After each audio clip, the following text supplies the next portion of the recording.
जुमला मेरे ख्याल से जो सोशल मीडिया और बाकी जगहों पर लोगों को कंफ्यूज करता है, एक तो वैल्यू ट्रैप है and growth at a reasonable rate.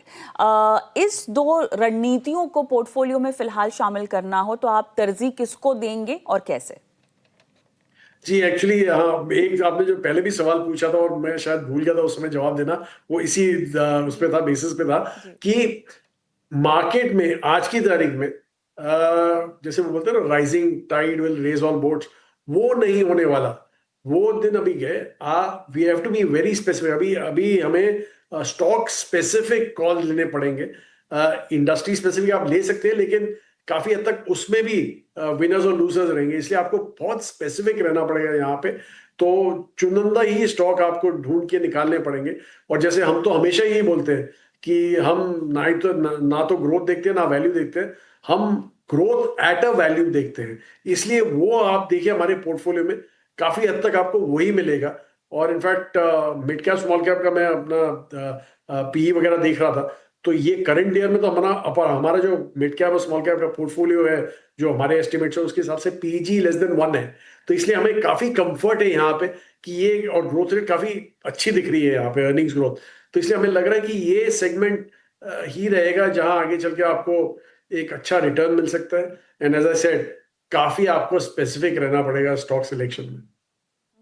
अच्छा, क्योंकि मिड कैप स्मॉल कैप की हम इतनी बात कर रहे हैं और देखिए एसआईपी निवेशक के जो आंकड़े हैं वो आपसे भी छुपे हुए नहीं हैं। महीने दर महीने हम देख रहे हैं कि लगातार पैसा जो है वो काफ़ी भरोसे से आ रहा है।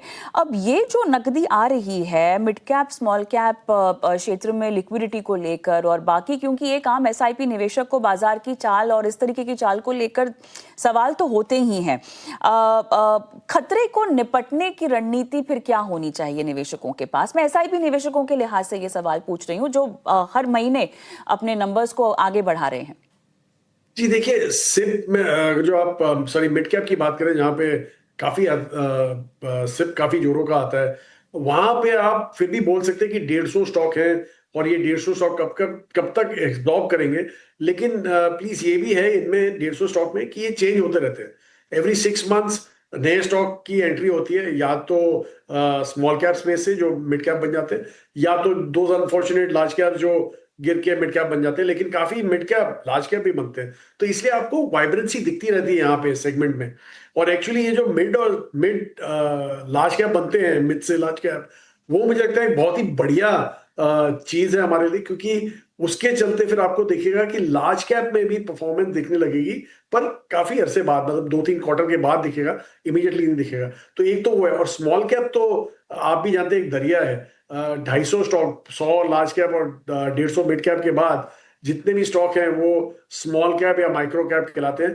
बहरहाल तो 250 स्टॉक ही आज की तारीख में स्मॉल कैप कहलाते हैं।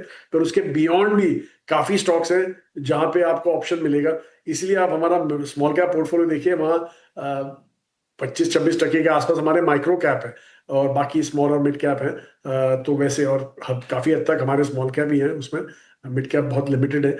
लेकिन फिर भी आप इसलिए हम बोलते हैं कि वहां पे तो कोई एक्सक्यूज नहीं होता कि लिक्विडिटी का इश्यू है, इसलिए आप नहीं ले सकते। जब यहाँ पे तो आपको बहुत ऑप्शंस मिलते हैं करने। इनफैक्ट एवरी डे मेरे एनालिस्ट काफी ऐसे स्टॉक्स आते हैं, और हमें बड़ा केयरफुल रहना पड़ता है, क्योंकि एज आई सेड कि ये टाइम में ही पीपल गेट कैरिड अवे। तो लो वैल्यूएशन देके शायद उनका भी दिल मचला जाता है। लेकिन गिवन आवर हिस्ट्री लीनिएज, हम काफी छूट सिलेक्ट करते हैं उसको फूक फूक के। तो इसलिए I think one has to be very selective again. नहीं तो आपके जो पैरामीटर्स हैं उसी में से मुझे थोड़ा सा फैक्टर एक्सपोजर या फैक्टर टिल्ट समझना है। क्वालिटी, मोमेंटम या साइज, किसको तरजीह देते हैं या तीनों को ही शामिल किया जाता है? अगर मैं हीलियोस के ही फंड्स की एक्सपोजर्स के फैक्टर समझना चाहूँ, टिल्ट समझना चाहूँ, तो किस तरफ झुकाव है? सो एक्चुअली आप देखिए हमारे जो सिलेक्शन प्रोसेस है, आठ आठ फैक्टर्स होते हैं जिसमें हम रिजेक्ट करते हैं। उसके बाद जो स्टॉक रह जाता है वही हमारा इन्वेस्टेबल यूनिवर्स होता है। राइट। पहले 3 जो फैक्टर्स हैं वो हैं ग्रोथ के। अगर जो मेरा स्टॉक क्लियर करता है ये 3 फैक्टर्स, तो ग्रोथ जो है वो सस्टेनेबल ग्रोथ है, लॉन्ग टर्म सस्टेनेबल ग्रोथ है, without cyclicality and without disruption, ये गिवन है।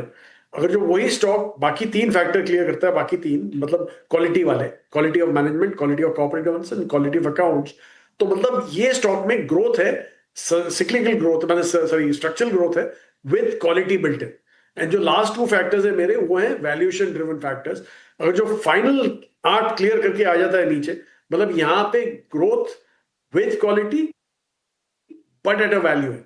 और उसका एडवांटेज ये होता है कि जब वैल्यू तो एक्चुअली ग्रो सॉरी जो क्वालिटी है वो कभी बाजार गिरते बाजार में ज्यादा गिरता नहीं है, उससे कम ही गिरता है। जैसे यूनिलीवर हो गया, हिंदुस्तान यूनिलीवर, जब बाजार गिरता है इतना नहीं गिरता है। लेकिन उसका प्रॉब्लम क्या है कि उसका वैल्यूएशन इतना हाई है और ग्रोथ रेट इतनी सैचुरेटेड है कि जब चलता भी है बाजार तो वो इतना नहीं चलता है। लेकिन जब आपको क्वालिटी मिली है, वो गिरेगी तो at a value and growth built in, तो गिरने में तो कम गिरेगा लेकिन चलने में भी ज्यादा चलेगा।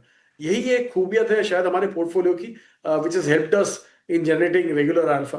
तो इसलिए आई थिंक हमारा पूरा जो एम्फेसिस हमारे पोर्टफोलियो में यही रहता है, 3 मेजर मिक्सचर्स को लेके। तो मैं कभी नहीं बोलूंगा कि मैं मोमेंटम चेस कर रहा हूँ या वैल्यू चेस कर रहा हूँ या क्वालिटी चेस कर रहा हूँ। I am always in the game. So to put it a, shortly.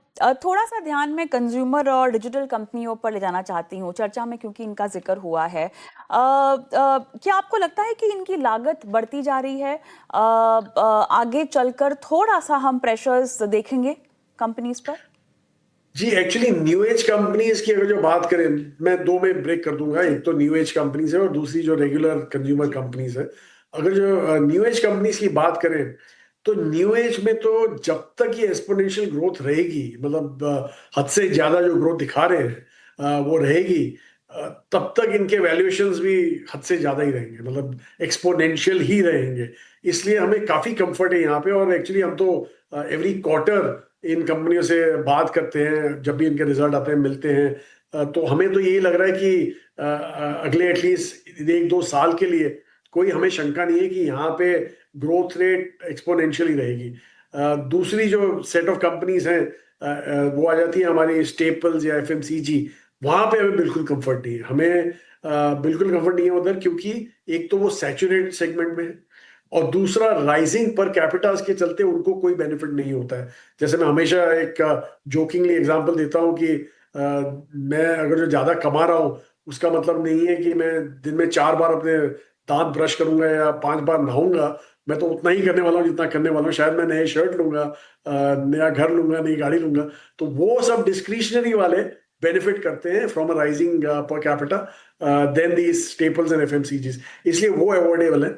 और दूसरा डिस्क्रिशनरी में भी वहां पे भी आपको सिलेक्टिव रहना पड़ेगा, क्योंकि काफी कंपनियां हद से ज्यादा अभी वैल्यूएशन में हो गई है।